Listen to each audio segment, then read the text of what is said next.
Hey everybody, today we are going to be starting out with the first lesson of the rational numbers unit. Now, we are going to be dealing a lot with fractions this unit, so it's important that you are comfortable with them. So if you have not done the practice assignment on Delta Math, please make sure you get that done first, and then we're going to get going with the video lessons. So in today's lesson, we're going to be looking at the terminating and repeating fractions first. Now, any fraction can be written as a decimal. A fraction, when converted to a decimal, either terminates or repeats. So we're starting off with terminating here. In the first one, we have 1 over 2, or a half equals, if we're writing it as a decimal, 0.5. If you had 1 over 4 or a quarter, you're going to get 0.25. Now we have an improper fraction of 3 over 2. Now if you took 3 divided by 2, you'd end up with 1.5. Next, we're looking at the repeating. So 1 over 3, so we're taking 1, dividing it by 3, and you're getting 0.3333, repeating, or it's equal to 0.3 with our line over top. Now our line over top represents that the 3 is repeating. In the second example here, we have 2 over 3. So we take 2 divided by 3, and we end up with 0.6 repeating. Last one here, we have 1 over 9. 1 divided by 9 will get us 0.9 repeating. Again, it's important that we're putting that line over top to represent that it is repeating. Otherwise, when we're calculating for it, it can make a large difference. Next thing that we're going to look at is any mixed number can be written as an improper fraction. So we're taking these mixed numbers and we're turning them into improper fractions. Now let's take a look at how this will work. In the first example, we have 3 and 1 over 4. First thing that we want to look at is getting this 3 into the fraction to make it an improper fraction. Now the 3 means that we filled up this 4 3 times and we're left with 1 remaining, so the 1 over 4. What we will end up with is 13 over 4. Now that's because we're multiplying the 3 with the 4 and adding the 1 after. We're going to take a look at what that looks like. So we have the 3 times the 4 plus the 1 over the 4. So we took the 3, multiplied it by the 4, and then we're adding the 1. Even if you write it down this way, remember, you're following BEDMAS, so the order of operations, so you will end up with, going in the correct order, 3 multiplied by 4, which is 12, and then you're adding the 1 on. Let's look at the one on the right here. We have negative 8 and 2 over 3. So what we're going to have is 8 multiplied by 3 adding 2. So your 8 is multiplied by the 3, and then you're adding the top of the fraction, so your numerator, over your denominator of 3. Now 8 times 3 gets us 24. Adding 2 on gets us 26 over 3. Now it's important though that we look back and there is a negative here. So we have to make sure to add the negative back in at the front of the fraction. Next, we have a mixed number of 4 and 3 over 5. Now we're going to multiply the 4 by 5 and then add the 3. So 4 times 5 plus 3 over our denominator of 5. Now our numerator becomes 4 times 5, which is 20, plus 3 is 23 over 5. For the next 3 examples, I'm going to get you to complete them, and then I want you to go and check the class OneNote to make sure that you've done them correctly. Now there's a note at the bottom here. Integers, so terminating decimals, repeating decimals, and mixed numbers are all rational numbers because they can be written as proper or improper fractions. Now, another important note that I want you to add is that we want to always keep the denominator. So if you noticed in the examples above, we always kept the denominator the same, and the numerator was what was changing. Another important thing that we were doing above was that you multiply the whole number by the denominator and then you add it to the numerator. If you follow these steps of multiplying the whole number by the denominator and then adding the numerator, you're going to be able to go from a mixed number into an improper fraction. In example 1 on the next page, it says write 3 rational numbers between each pair of numbers. So in A, it says 1.25 and negative 3.26. So we're looking for 3 rational numbers between each pair of numbers. Now the first thing that I'm going to do here is I'm going to create a number line so that you have a visual to see exactly where these numbers are and what's falling in between them. And there we go. I have my number line now, but I have to mark it to show exactly where we are at. So I'm just going to go approximately in the middle here, and I'm going to create a 0, then a -1, -2, -3, -4, and then I'll go up to 3 or 4 on the other side as well. So 1, 2, 3, 4. Now I tried to do approximate spacing for each of them, but in this situation it doesn't matter too much. So we're looking for first where 1.25 is going to go. So we're looking in between 1 and 2 here, and we're going a quarter of the way from 1 to 2. So we're going to be approximately right here. And we're going to mark 1.25. The next thing we want to look for is negative 3.26. So because it's negative, we know we're going to be on the left of the number line here. And negative 3.26 is going to fall in between -4 and -3. And approximately right here.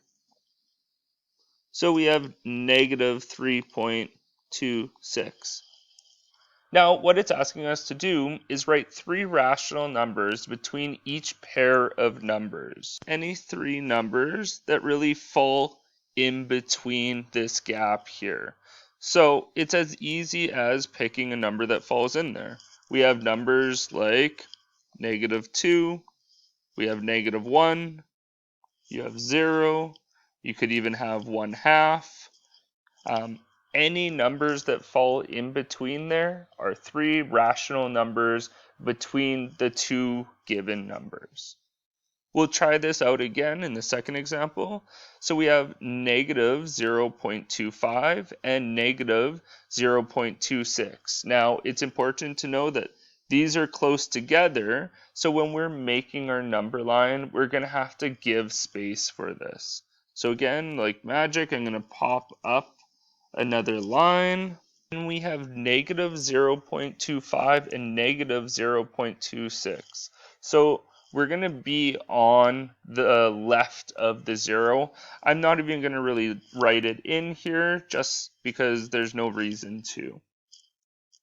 I'm going to start off with making some ticks across here. And again, the spacing doesn't have to be perfect for this. I'm going to start at negative 0.29, negative 0.28, negative 0.27, and so on to get it filled in here.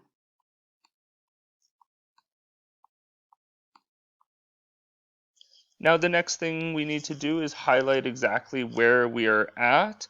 So we have our numbers of negative 0.26 and negative 0.25. So what it's asking for is 3 numbers that fall in between there. So anything that would fall in between here. Well, we could have 0.255 and negative 0.256 or negative 0.251. Anything that's going to fall in between there. And remember to make sure you're adding on your negative in front of those values. For the last one here, we're dealing with a fraction. So we have negative 1 over 2 and 1 over 4. So again, I'm going to pop up my line, stretch it across here, and we're going to mark it. Now, the thing is, though, we're dealing with fractions this time, and also positive and negative fractions, so we have to make sure that we're placing them in the correct spot. I'm just going to make a line approximately in the middle and label that 0. Then I'm going to go over here, and I'm going to go to 1, and that's going to be negative, and I'm going to go all the way over here and go to positive 1. Now, the reason I know I don't have to go farther than that is it's not an improper fraction and there's no whole number in front of these fractions. So I know that I'm safe that I'm going to fall in between here. The first thing that we want to look at is this negative 1 over 2. So what we have is a half, but it's negative. So we're halfway between 0 and negative 1. So approximately here is the middle, and we have negative 1 over 2. For the next one here, we have to find the spot for 1 over 4. So we're a quarter of the way from 0 to 1. Now, if you wanted, you could also take 1 divided by 4 and find your decimal, if that helps you to think of it differently and find approximately where it would be on that number line. And what we would have is something that's a quarter of the way there. So let's say approximately right here. And we have 1 over 4.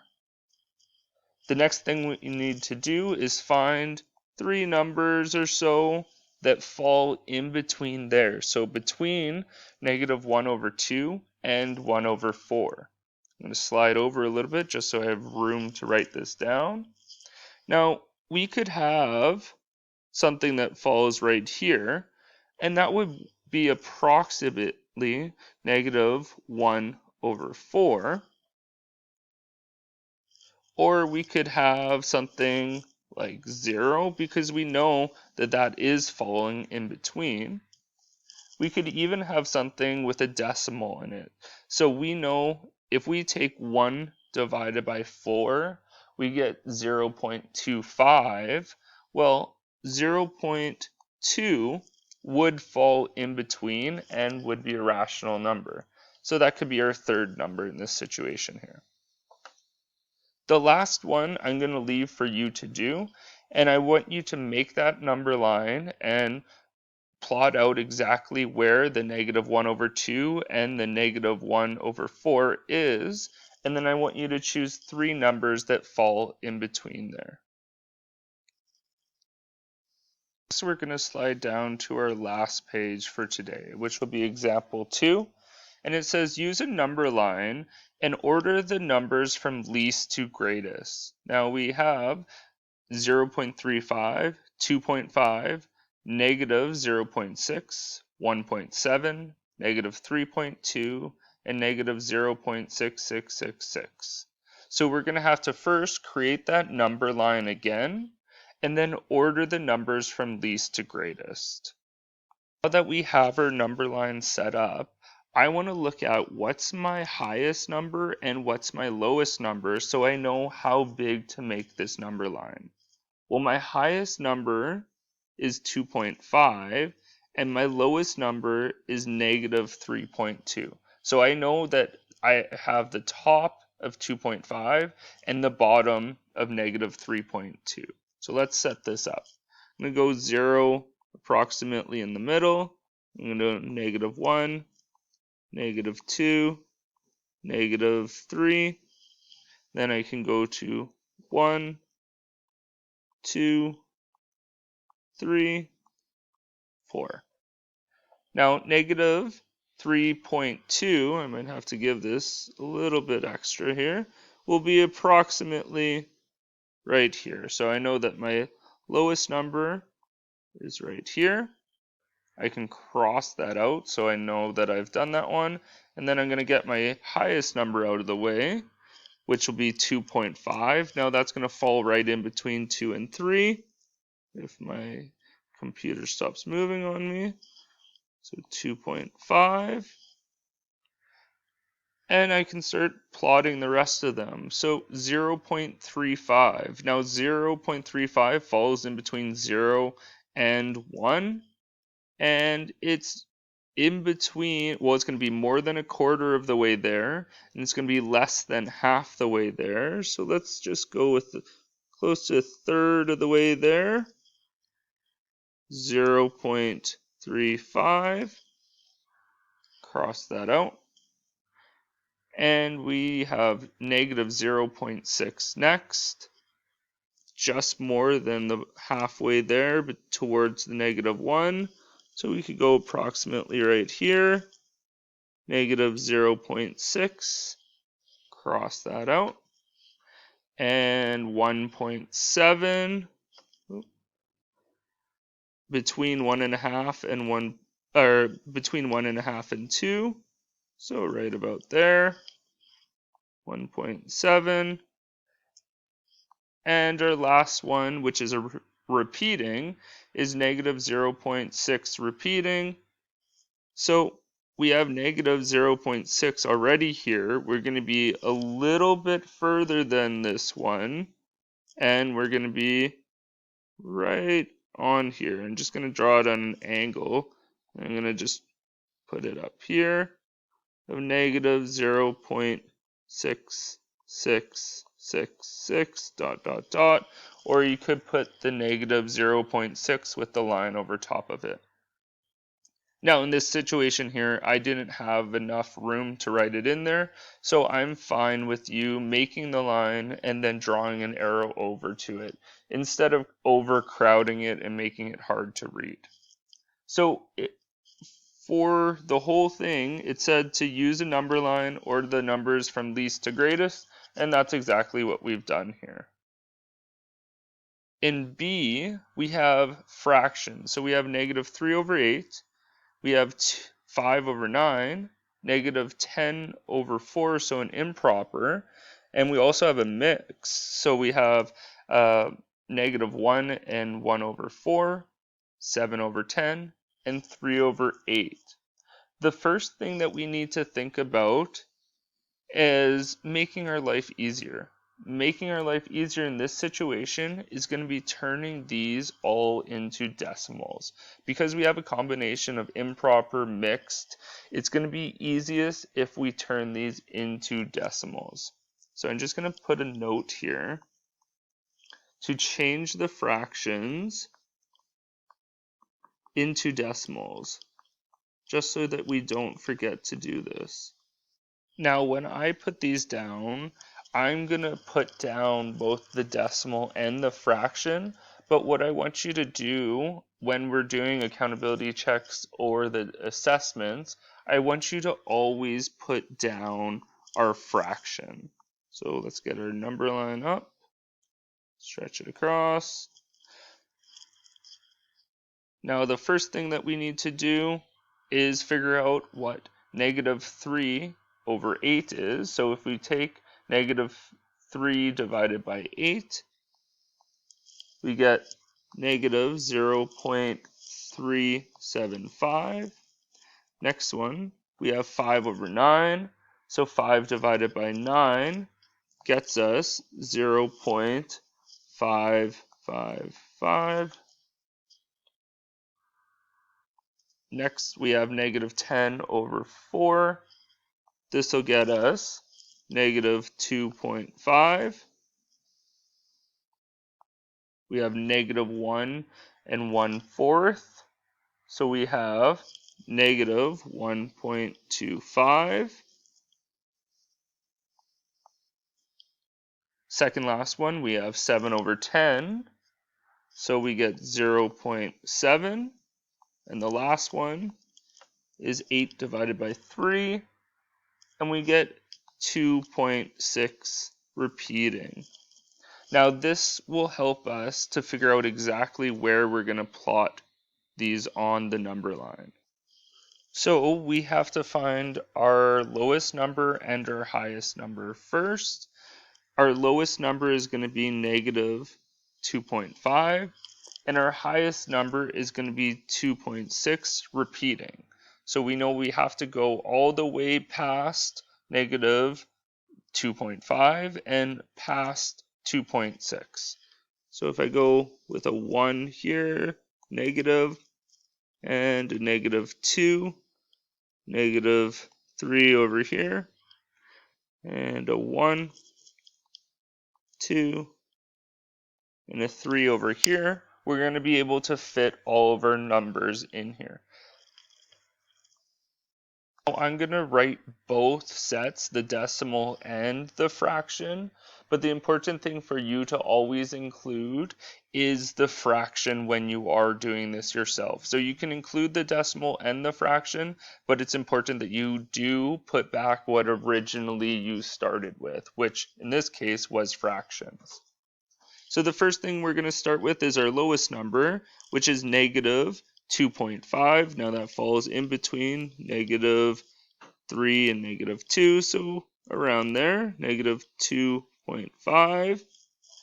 Next number we want to look at is, well, I guess we could start anywhere really. We can start at the beginning, and we have -0.375. So -0.375 isn't quite all the way up to -0.5, but it's close here. So you can go close to the middle between the -1 and 0 and write down our -0.375.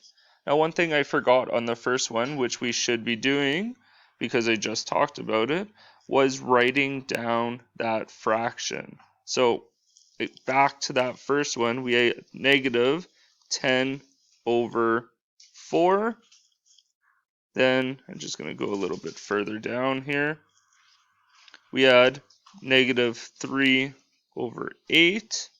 I'll move this one down just so we don't get too clustered in here, which is -10/4. Working our way through this, we have now 0.555. So between 0 and 1, pretty much right in the middle here, we have 0.555, or we can stretch this down and we'll write our fraction of 5/9. Cross that one off. Next one, we have -1.25, which will be approximately right here. -1.25. Again, bring our line down so we can write out our fraction of -1. and 1 over 4. Second last one, we have 0.7. Now it's going to fall in between our 0.555 and our 1. It's going to be around here. Now again, we're getting a little clustered in here. I'm just going to have a little arrow that goes up here to tell me what it is. So 0.7, and bring this line down, and we have 7 over 10. And our last one, which is our highest value, is 2.6 repeating, which will fall over here. So we have 2.6, draw down, and we have 8 over 3. And this completes our number line. For C, we have a mixture of numbers and also fractions, and pay attention to the negatives on these. Now, what I want you to do is create your own number line, plot out all of the different numbers and fractions, and I want you to go then and check the class 1 note to make sure that you've done these correctly. Make sure again, as always, that you're asking me questions in class, and you can always message me on Teams.